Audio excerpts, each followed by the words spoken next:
नमस्कार. आज 11 डिसेंबर.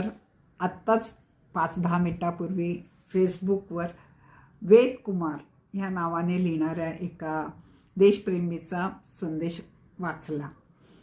म्हटलं आपण हा नक्की सगळ्यांना सांगूया. रशियाने $7.7 अब्ज गुंतवणूक करून कुडूनकुलम येथे भारतातील सर्वात मोठा अणुऊर्जा प्रकल्प उभारण्याची घोषणा केली आहे. दक्षिण कोरियाची नामांकित जहाज बांधणी कंपनी HD हुंडईने भारतात आपले पहिले शिपयार्ड स्थापन करण्याची घोषणा केली, ज्यात सुरुवातीला $2.2 अब्ज गुंतवणूक असेल, जी येत्या काही वर्षात $20 अब्ज पलीकडे जाणार आहे. गुगलने भारतात $14 अब्ज गुंतवणुकीची अधिकृत घोषणा केली आहे. मायक्रोसॉफ्टने भारतात $17.5 अब्ज गुंतवणूक जाहीर केली आणि त्यानंतर ॲमेझॉननेही भारतात $35 लाख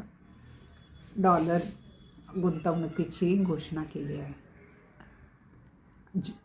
आणि ॲपलने भारतात आपले 5वे रिटेल स्टोअर नोएडा येथील मॉल ऑफ इंडिया मध्ये सुरुवात केली, ज्याचे मासिक भाडे रुपये 45.3 लाख आहे. जर याला डेड इकॉनॉमी म्हणत असतील तर याच्या आधीचे YZ इकॉनॉमीपेक्षा तरी ही अब्जपट चांगली आहे, हे वेद कुमारांनी म्हटलेलं आहे. मी तुम्हाला पुन्हा सांगते, आपलं अस्त्र, आपलं सर्वसामान्य नागरिकांचं हेच अस्त्र आहे, तर्जनी अस्त्र.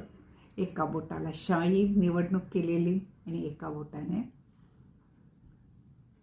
आपल्याला EVMचं बटन दाबायचं आहे आणि पुन्हा पुन्हा योग्य उमेदवाराला निवडून आपल्या देशाची उत्तरोत्तर प्रगती होईल यासाठी प्रयत्न करायचा. तुम्ही माझं ऐकता त्याबद्दल मी खूप आभारी आहे.